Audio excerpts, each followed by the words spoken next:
The holographic text flickered like a dying star before dissolving into static. Overseer Crix's chitinous fingers hovered over the console, the afterimage of those damning words still burning behind his faceted eyes. Sol 3, Deathworld-class A, Homo sapiens, threat level potential existential.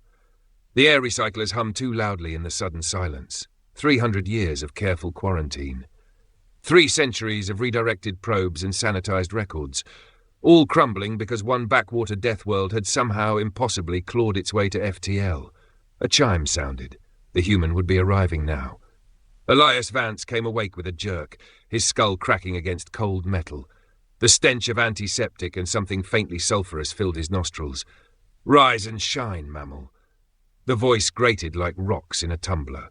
Elias blinked up at a hulking reptilian silhouette, backlit by violet emergency strips. Proxima Station's holding cells didn't have violet lighting. Memory fragments tumbled through the ache in his temples. The bar, the 3 Zarathi mercs, the way their leader's nose had erupted like an overripe fruit when his headbutt connected. Then darkness. Then, Subject 227.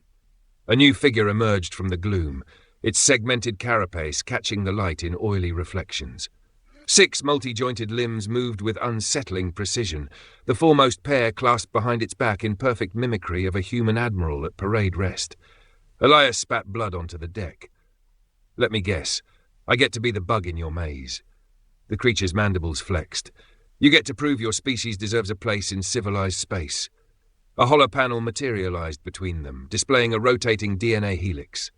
"Or you can return to your cell until your organs fail from that neurotoxin we found in your bloodstream." Elias stared at the display. "That's tequila." For the first time, the alien hesitated. The testing chamber swallowed sound whole. Elias stood motionless as the temperature plummeted, watching his breath crystallize in the air. Somewhere beyond the white void, sensors tracked his every tremor. He wondered if they could measure the way his capillaries were constricting, the way his body was cannibalizing fat reserves to keep his core temperature stable. -60 degrees. -70. His fingers had gone numb 3 minutes ago. A normal human would be slipping into hypothermic shock by now. Elias flexed his toes inside his boots and started singing. "Oh, the weather outside is frightful." The reaction was instantaneous. A flurry of untranslated chatter burst from hidden speakers, voices overlapping in what sounded alarmingly like panic. Then the heat came. It slammed into him like a physical blow, the chamber transforming from Arctic wasteland to blast furnace in seconds. Sweat erupted across his skin only to evaporate instantly, leaving salt crystals stinging in their wake. Elias squinted through the thermal distortion, lips cracking as he grinned. "Now that's more like it." They didn't let him see the reactor breach. One moment he was blinking sweat from his eyes in the aftermath of the torture chamber. The next klaxons were howling and the deck was heaving. The Zarathi guards abandoned their posts with shocking speed, their heavy footfalls receding down the corridor. Elias staggered upright as the lights flickered. A new sound cut through the alarms, the unmistakable hiss of escaping gas. Methane, if his nose could be trusted. He was moving before conscious thought caught up, following the scent trail like a bloodhound. The corridor sloped downward, gravity plates fluctuating enough to make every step a gamble. Behind him, a security door slammed shut with finality. The reactor room looked like a war zone. 2 gelatinous Queldori engineers slumped against their consoles, their normally vibrant blue skin fading to ashen grey. Elias didn't bother checking pulses. Either the gas would kill them or it wouldn't. He wrenched open an access panel instead. A spiderweb of fractured conduits greeted him, their delicate crystalline structures shattered by whatever sabotage had caused this disaster. Standard Union tech, beautiful, efficient, and about as resilient as spun sugar. Elias glanced at the dying aliens, then at the emergency toolkit welded uselessly to the far wall. Then he bit down on his wrist until blood welled up. The reactor didn't care if its conductor was liquid copper or iron-rich hemoglobin. It only cared that the circuit was complete. Elias painted the broken pathways crimson, his vision swimming as the ship's artificial gravity pulsed like a failing heart. Somewhere beneath the methane stench and the taste of his own blood, he thought he smelled. Coffee? The vents roared to life just as his knees gave out. The council hall stood in perfect silence. Above the circular chamber, stars glimmered through a dome of transparent graphene, a canvas of cold infinity stretching beyond the orbit of Union Core Station. The room was vast, echoing, its architecture designed to inspire awe and obedience. Curved tiers of dignitaries sat in their bioadaptive thrones, delegates from 100 civilizations, some suspended in fluid spheres, others wrapped in respirators, still others floating on electromagnetic skimmers. They watched the center platform, where the projection hovered like an accusatory ghost. Subject 227. Species, Homo sapiens. Incident report, Delta Prime reactor stabilization. Status contained, pending reclassification. No one spoke for a long time, until a voice broke the silence, low, modulated, soaked in centuries of calculated neutrality. Explain again how he survived thermal inversion stress beyond theoretical maximums. The analyst from the Creek Combine clicked his beak-like mouthparts nervously. We don't know. His cortical function remained stable even under systemic hypothermia. Then, during the heat spike, his internal organs should have liquefied, but instead he sang. A different voice interjected. A psychological defense mechanism? Or provocation, someone else muttered. Another delegate, a gaseous entity known as Vurax, released a chemical hiss. The reactor sabotage. Why would a Deathworlder sacrifice his own blood to repair our systems? It is not logical. A hum of conversation rose through the chamber like a hive disturbed. Because, said a voice from the shadows, humans do not operate on logic. All heads turned as the representative from the Observer Corps stepped forward. Her robes shimmered with woven quantum threads, her eyes hidden behind a visor that glowed faintly red. You expected them to fear annihilation, to comply, to kneel. She circled the platform slowly, voice carrying without amplification. But they have made extinction an intimate companion. They call it history. They drink it like wine. They write songs about it. Emotion is not strategy, the Creek delegate hissed. No, she agreed. It's worse. Emotion is momentum, and they have it in abundance. She turned toward the central console and activated a new projection. A star map lit up. Red dots began appearing, dozens of them, each marked by faint energy signatures previously dismissed as noise. New jump wakes. Unauthorized. Human.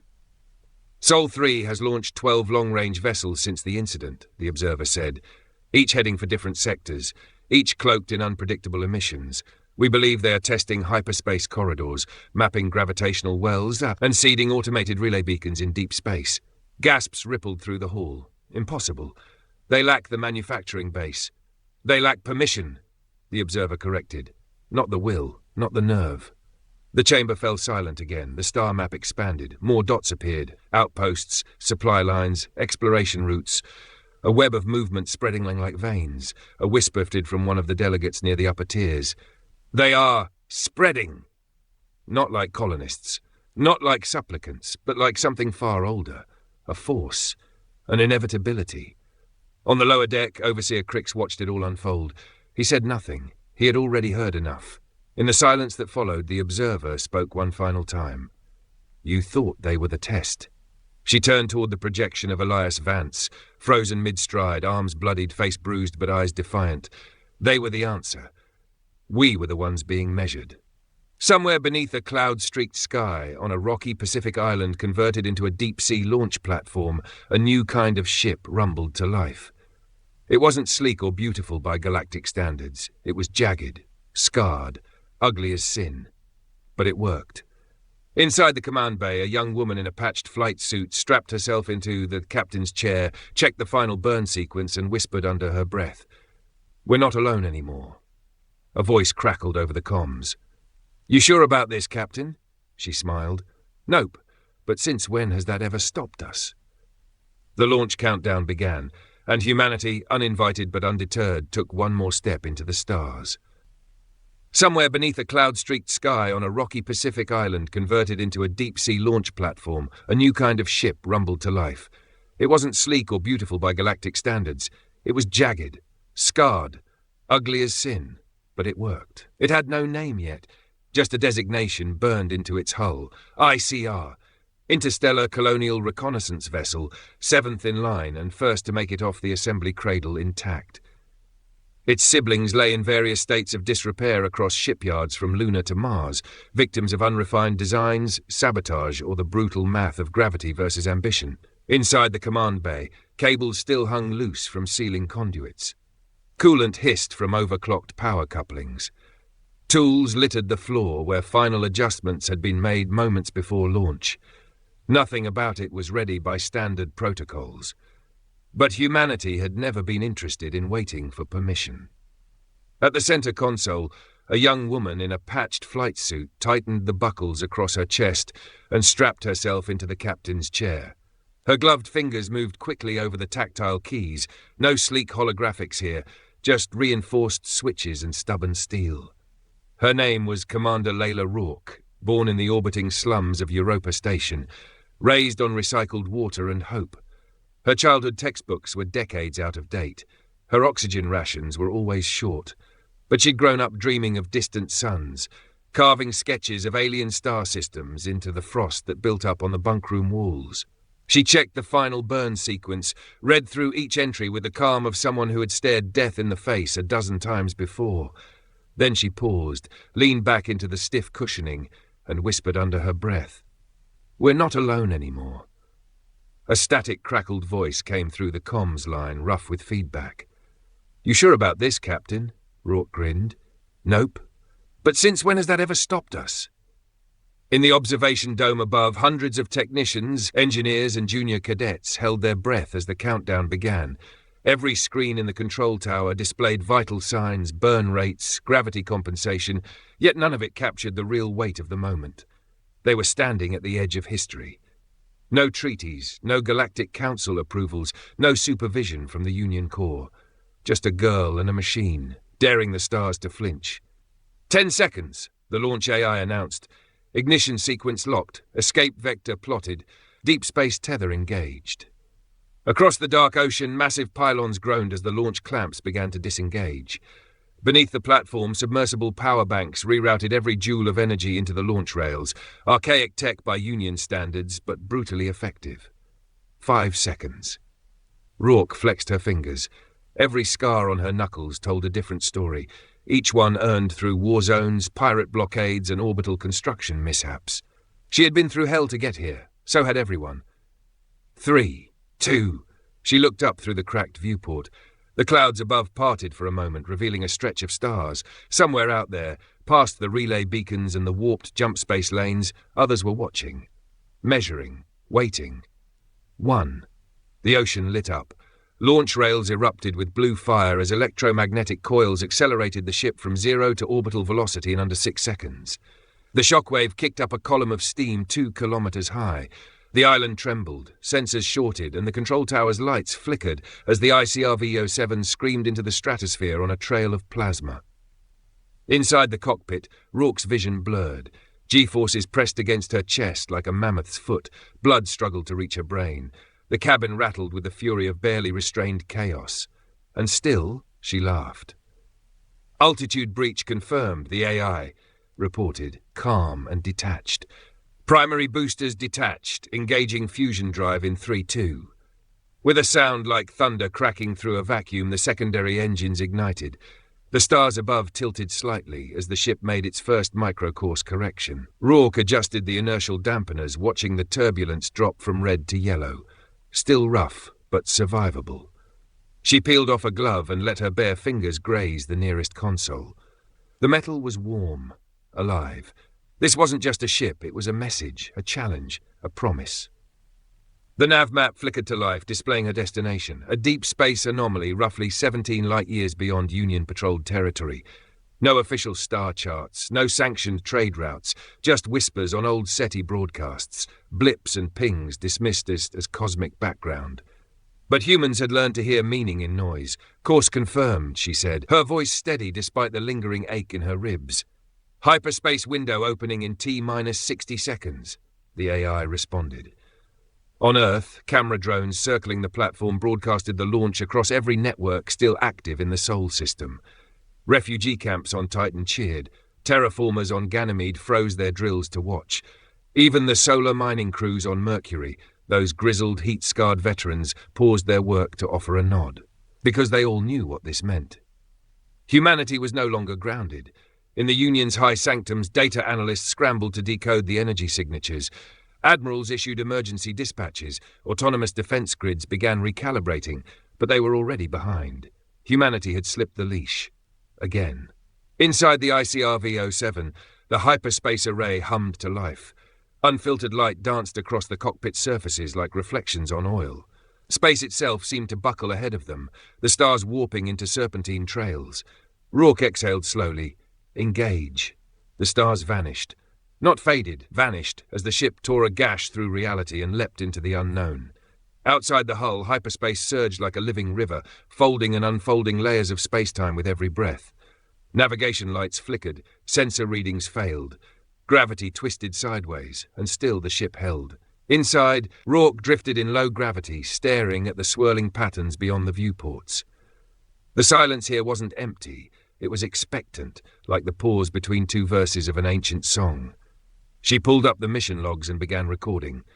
This is Commander Layla Rourke of the ICRV-07, first ship of her class, first human ship to breach Union exclusion zones since the Delta Prime incident. If you're hearing this, we made it. She paused, eyes flicking to the faint smudge of a distant system on the edge of the display. And if we didn't, tell Earth we tried. Behind her, one of the rear systems chimed. The jump beacon had activated. An automated drone, no bigger than a storage locker, launched silently from the aft compartment, carrying a compressed packet of data and a message for anyone who might find it. It read, "We are coming. We are uninvited. We are undeterred." Back in the cockpit, Rourke turned her gaze toward the future, toward whatever uncharted, unwelcoming sector lay ahead. She whispered again, but this time the words weren't just for her. They were for every dead colony ship, every scrapped mission, every silenced voice that had dreamed of reaching the stars. For those we lost and those still to come. She reached forward, adjusting trajectory toward the next anomaly spike. Let's make them remember who we are. The ship surged forward again. And humanity, scarred, reckless, unyielding, took another step into the stars.